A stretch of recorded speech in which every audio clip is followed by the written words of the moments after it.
Welcome back to our YouTube channel, Dairy Pathshala, your one-stop solution for all the subjects related to dairy science and technology.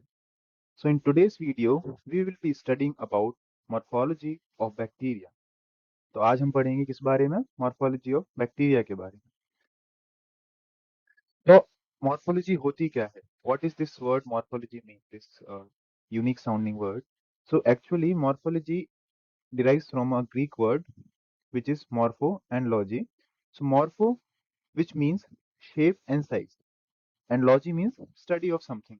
So by definition, morphology is a branch of biological science that deals with size, shape, structure and arrangement of organisms. तो morphology क्या होती है? एक ऐसी science या ऐसी branch of biological science जिसमें हम ऑर्गेनिजम्स के शेप, साइज और वो किस तरह से उनका स्ट्रक्चर होता है, कौन सा उनका अरेंजमेंट होता है, इस बारे में हम पढ़ते हैं.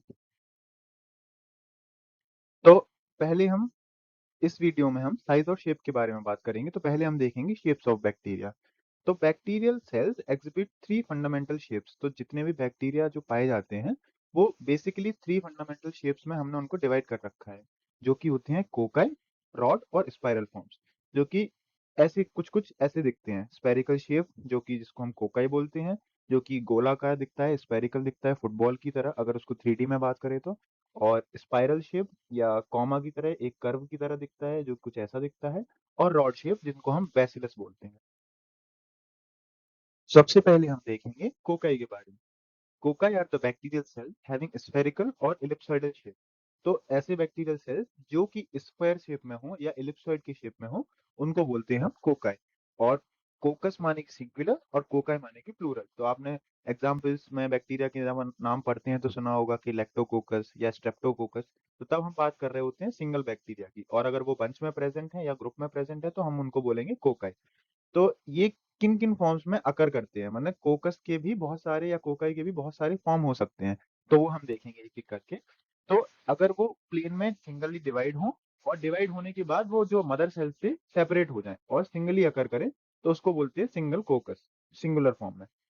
फिर आता है डिप्लोकोकाई. जैसा कि नाम से पता चल रहा है डिप्लो, यानी कि वो एक ही प्लेन में डिवाइड करते हैं और अपनी मदर सेल से जुड़े हुए रहते हैं, और जुड़े होने के कारण वो पेयर के फॉर्म में एग्जिस्ट करते हैं. तो उसको हम बोलते हैं डिप्लोकोकाई. इसका एक एग्जाम्पल हो जाएगा क्या? नीसीरिया गोनोरिया. ठीक है. अब हम देखेंगे स्ट्रेप्टोकोकाई. तो स्ट्रेप्टोकोकाई क्या है? एक ही प्लेन में डिवाइड करेंगे, लेकिन ये क्या होगा कि डिवाइड करने के बाद जुड़े रहेंगे मदर सेल से और रिपीटेड डिविजन होते हैं इनके. डिप्लोकोकाई में क्या था कि एक बार डिवीजन होने के बाद वो पेयर की फॉर्म में एग्जिस्ट करते रहेंगे. लेकिन स्ट्रेप्टोकोकाई में क्या डिफरेंस रहेगा कि वो लार्ज चेन बना लेंगे कोकाई की, तो उसको हम बोलेंगे स्ट्रेप्टोकोकाई. तो इसके एग्जांपल क्या होगा? स्ट्रेप्टोकोकस, एंटेरोकोकस और लैक्टोकोकस. अब हम देखेंगे कि अगर वो 2D या टू प्लेन्स में डिवाइड होंगे या 3D थ्री प्लेन्स में डिवाइड होंगे, तब किस फॉर्म में वो रहेंगे. तो फिर आता है हमारा नेक्स्ट थिंग क्या? टेट्रास. अभी तक जो बैक्टीरियल सेल्स सिंगल प्लेन में डिवाइड हो रही थी, अब वो टू प्लेन्स में डिवाइड हो रही हैं. और टू प्लेन्स में डिवाइड होने के बाद वो क्या करेंगी कि एक square group of four cells form करेंगी, जिसको हम बोलते हैं टेट्राड. जो नाम से भी समझ में आ रहा है, टेट्रा यानी कि चार.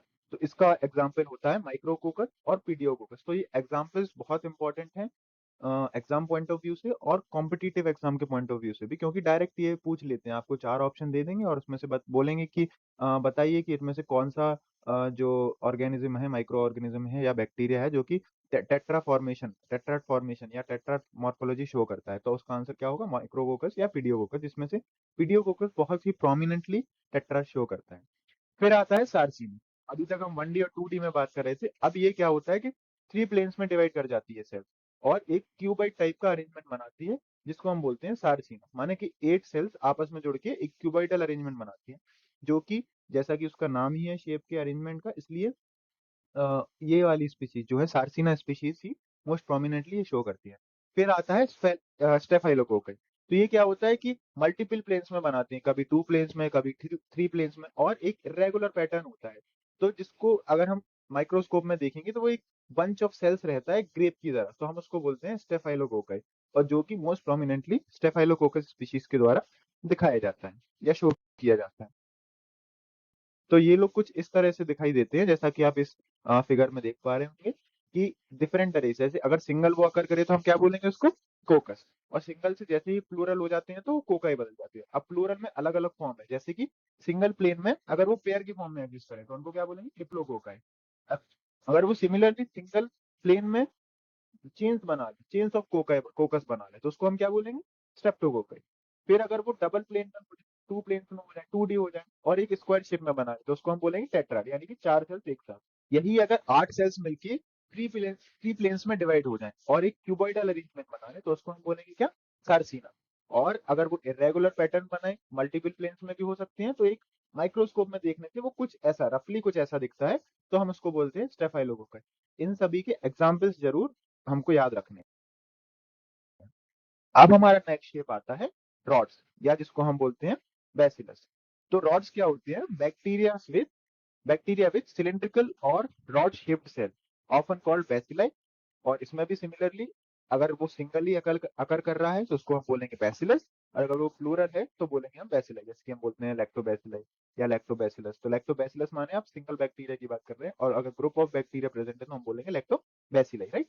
तो इसमें क्या होता है कि कुछ सिलेंडर की शेप में एग्जिस्ट करते हैं, या जिसको हम बोलेंगे रॉड, जैसे आप देखते हो ना सरिया वगैरह, जो रॉड हो गई या लकड़ी का डंडा हो गया वो। अब इसमें क्या होता है कि bacilli differ considerably in their length to with ratio, the coccobacilli being so short and wide that they resemble cocci. तो उसमें क्या होता है कि जैसे अभी हमने पुराना देखा था कोकाई, तो उसमें क्या है कि स्फेयर शेप में है, तो ना उसमें लेंथ है ना विड्थ है, क्योंकि वो एक सर्कुलर शेप नजर आती है, स्फेयर शेप नजर आती है। लेकिन बैसिलाई क्या है कि रॉड शेप में है, यानी कि उसमें लेंथ होगी और विड्थ होगी, तो लेंथ टू विड्थ जो रेशियो रहता है वो इतना डिफर करता है एक दूसरे से शेप में।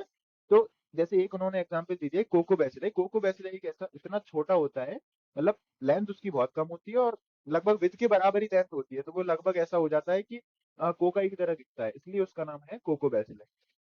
और जो रॉड की एंड की बात हो रही है, वो भी डिफर करता है इसमें, कैसा, कभी वो फ्लैट हो जाएगा, कभी राउंड हो जाएगा, कभी सिगार शेप हो जाएगा, या दो डिवाइड में टूटने की तरह भी हो सकता है, ऐसा भी हो सकता है। जैसे कि अगर मान लो फ्लैट की बात हुई तो ऐसा हो सकता है, सीधा फ्लैट। अगर राउंड की बात हुई तो ऐसा हो जाएगा।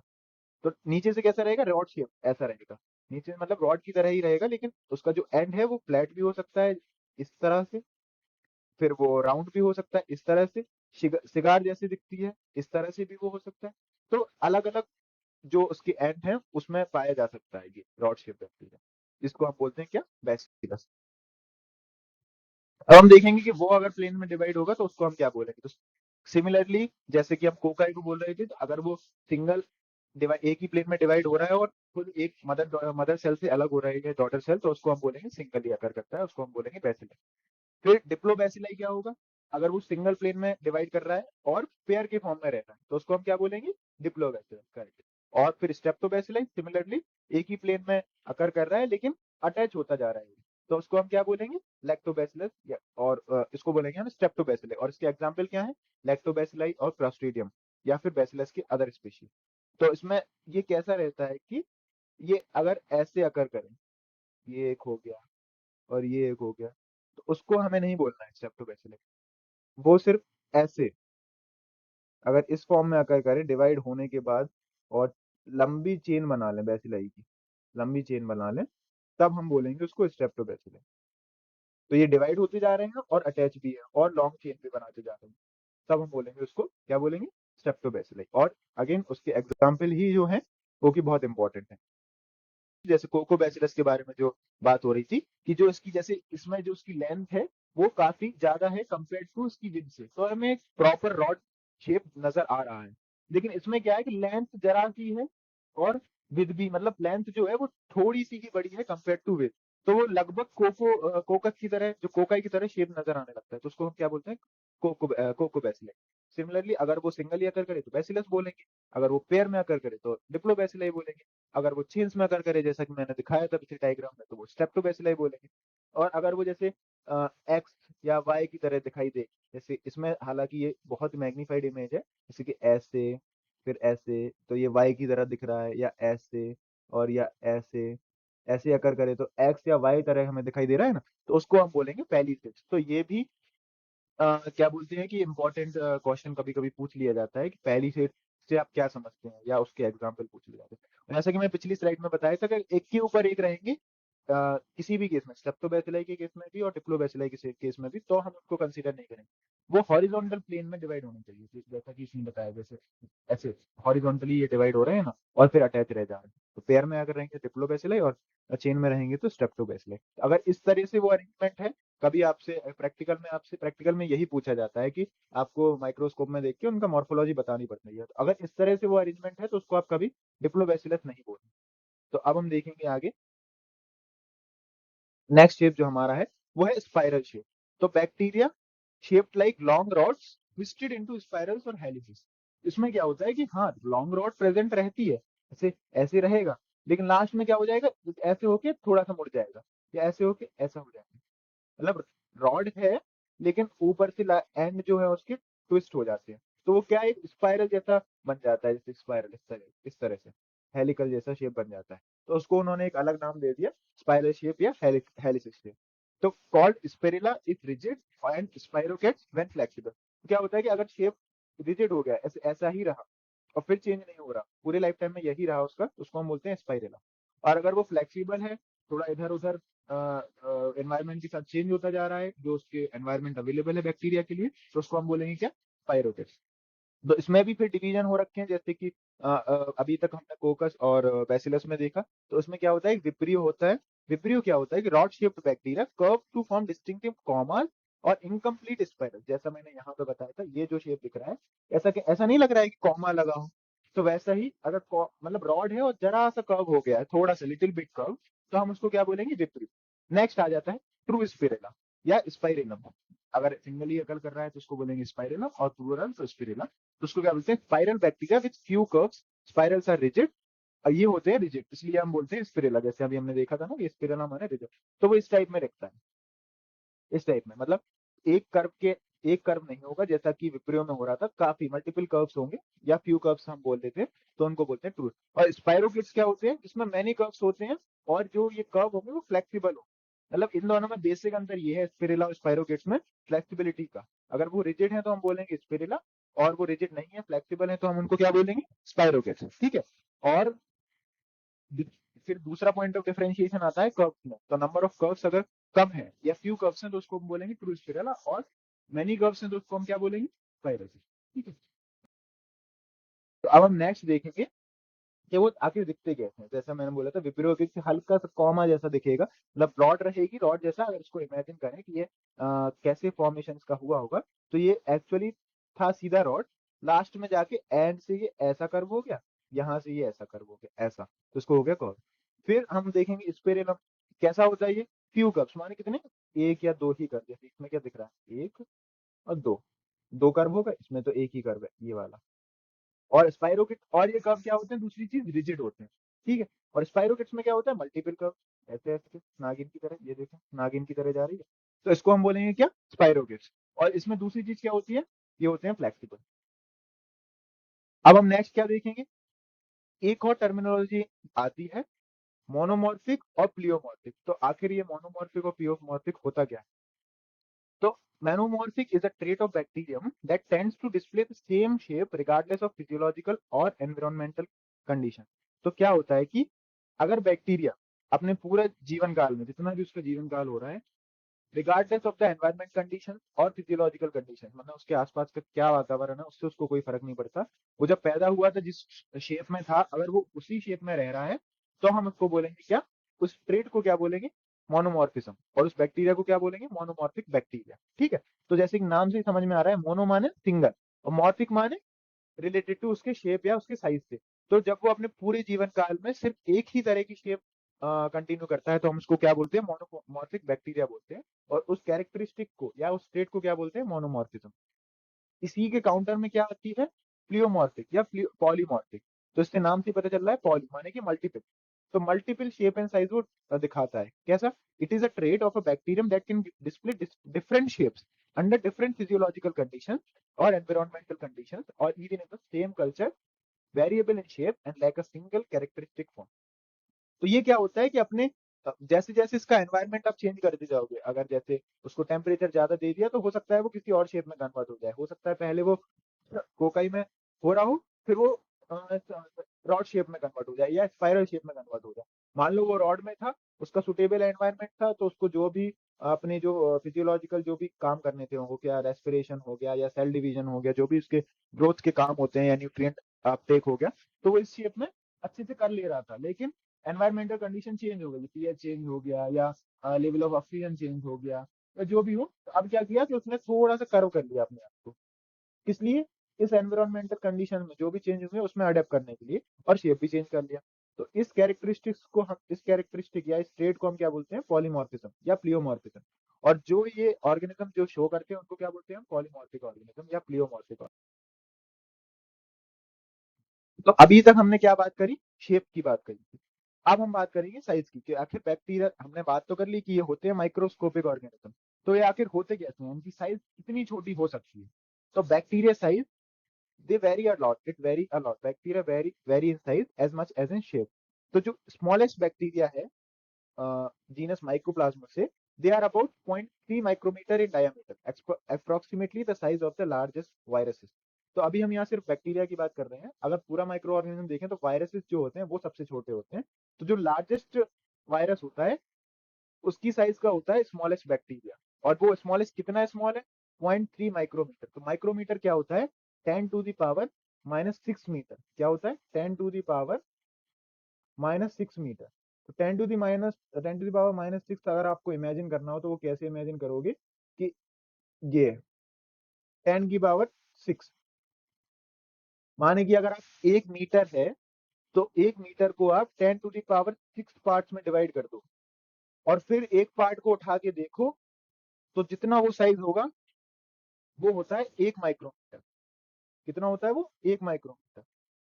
और ये इसका डायमीटर कितना हम बात कर रहे हैं? 0.3 माइक्रोमीटर। तो वो जो एक पार्ट होगा ना, उसको भी आप, जैसे मान लो ये आया वो 1 माइक्रोमीटर, उसको भी आप 3 भाग में डिवाइड कर दो, तो वो ये जो एक भाग आया ना, ये है उस बैक्टीरिया का डायमीटर। समझ रहे हैं आप कितना छोटा? इसलिए तो हम उसको बोलते हैं माइक्रोस्कोपिक। फिर नेक्स्ट आता है नैनो बैक्टीरिया। मतलब तो हम एक एक साइज करके बढ़ रहे हैं, तो अभी हमने स्मॉलेस्ट की बात करी, तो अब नेक्स्ट क्या आता है? नैनो बैक्टीरिया, या हम इसको बोलते हैं अल्ट्रा माइक्रो बैक्टीरिया। तो इसका कितना होता है साइज? 0.2 माइक्रोमीटर से 0.05 माइक्रोमीटर, माने ये और भी छोटा है। समझ रहे हैं आप? अब हम एक माइक्रोमीटर का, 1 माइक्रोमीटर मान लो ये हो गया, इसकी हमने भी पार्ट कर दिए 0.1 करके, तभी बनेगा ना 0.1, 0.2, 0.3, 0.9 तक लेके 1 माइक्रोमीटर बन जाएगा।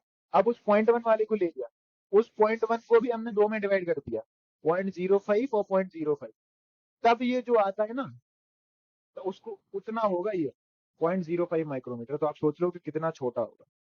फिर आता है एस्क्रीशिया कोलाई, जिसको हम बोलते हैं नॉर्मली ई कोलाई। इसका एवरेज साइज कितना होता है? 1.1 टू 1.5 माइक्रोमीटर। ये होता है वाइड, मतलब इसकी जो विड्थ होती है, और लेंथ कितनी होती है? 2 to 6 माइक्रोमीटर। तो ये थोड़ा लेंथी होता है कंपेयर टू अभी तक हमने जितने की बात करी है, नैनो बैक्टीरिया हो गया या अल्ट्रा माइक्रो बैक्टीरिया हो गया। कुछ बैक्टीरिया फेयरली लार्ज भी हो सकते हैं, जैसे कि स्पाइरोकेट, क्योंकि हमने इसमें क्या बात करी थी कि वो ऐसे ऐसे जाते हैं, मतलब स्पाइरल, मल्टीपल स्पाइरल्स होते हैं ये इस टाइप में। तो इनको अगर हम सीधा कर दें तो ये बड़े हो सकते हैं ना, तो इसलिए ये कैसे रहेंगे? इनकी ये ओकेजनली बढ़ सकते हैं। तो कितनी लेंथ इनकी हो सकती है? 500 माइक्रोमीटर तक भी इनकी लेंथ जा सकती है। जैसे कि एक एग्जांपल उन्होंने दिया है कि साइनोबैक्टीरियम ऑसिलेटोरिया, जिसकी अबाउट 7 माइक्रोमीटर होता है इसका डायमीटर। तो इसका डायमीटर ही सोचो, जो अपन अभी बात कर रहे थे कि 1 माइक्रोमीटर ये डायमीटर है, ऐसे करके इसका 7 माइक्रोमीटर इसका डायमीटर होता है। सिमिलर, ये किसके बराबर होता है? रेड ब्लड सेल के बराबर। मतलब रेड ब्लड सेल जो होती है उसकी कंपेरिजन में इसका लगभग सेम होता है। तो हम देखेंगे वो देखने में आखिर कैसे लगते होंगे, मतलब हम इनका साइज कंपेयर करेंगे। तो पहले हम बात करेंगे बैक्टीरिया के नाम का और उसके कंपैरिजन का, और फिर उसका हम साइज देखेंगे। तो अभी हमने जो लेटेस्ट बात करी ऑसिलेटोरिया, जो कि रेड ब्लड सेल्स के बराबर होता है, जिसकी डायमीटर की हम बात कर रहे थे, तो सोचो लगभग इतना बड़ा होगा, कंपेयर टू इसके इतना बड़ा होगा, जो कितना है? 7 माइक्रोमीटर। अगर नैनोमीटर में देखें तो 7000 नैनोमीटर विद और लेंथ, डायमीटर अप्रोक्सीमेटली। उससे पहले हमने किसकी बात करी थी? एस्केरिशिया कोलाई की। तो उसका जो विद और लेंथ, मतलब एल इंटू बी कितना होगा? 1.3 into 4 माइक्रोमीटर, माने ये 1.3 होगा और ये 4 होगा। तो इसकी कंपैरिजन में देखो ये थोड़ा छोटा है। फिर एक और एग्जांपल देखते हैं हम, रिकेसेटिया। रिकेसेटिया क्या होगा? 4.75 माइक्रोमीटर। अब इसके कंपेयर में देखो, इसके कंपेयर में ये कितना छोटा हो गया। फिर हम देखेंगे पॉक्स वायरस, जो हमने सबसे पहले बात करी थी ना, पॉक्स वायरस जो लार्जेस्ट वायरस होता है। इसका कितना साइज रहेगा 0.23 टू 0.32 माइक्रोमीटर। फिर हम और वायरसेस की बात करेंगे, इन्फ्लुएंजा वायरस, तो इसका तो 0.085 माइक्रोमीटर। फिर बैक्टीरियोफेज की बात करेंगे, ये भी बैक्टीरियोफेज भी एक टाइप का वायरस ही होता है, उसका नाम सिर्फ बैक्टीरियोफेज है, जो हम आगे की वीडियोस में बात करेंगे। ये कैसा रहता है 0.065 इंटू 0.095 माइक्रोमीटर। फिर हम देखेंगे टोबैको वायरस और पॉलीमास्टाइटिस वायरस, पॉलीमाइटेलिस वायरस, ये और छोटा, मतलब एक डॉट से लेके और इतना बड़ा, और ये है सभी कितने माइक्रोस्कोपिक साइज के। तो with this we will end this video. I hope आपको समझ में आया होगा। शेप और साइज ये काफी इंपॉर्टेंट है, ये बैक्टीरिया को कैरेक्टराइज और उसको बैक्टीरिया को डिफरेंस करने में, एक बैक्टीरिया से दूसरे बैक्टीरिया की पहचान करने में ये काम आती है। अगर आपको मॉर्फोलॉजी पता है तो आप इजी से बता सकते हो कि ये कौन सा बैक्टीरिया है, क्योंकि हर बैक्टीरिया की एक कैरेक्टरिस्टिक मॉर्फोलॉजी होती है। और वो जो टर्म हमने पढ़े मोनोमॉर्फिज्म और पॉलीमॉर्फिज्म या प्लियोमॉर्फिज्म, वो भी इंपॉर्टेंट है। तो इसके साथ हम अपने वीडियो को खत्म करेंगे और फिर मिलते हैं नेक्स्ट वीडियो में। टिल देन बने रहिए हमारे चैनल डेयरी पाठशाला के साथ।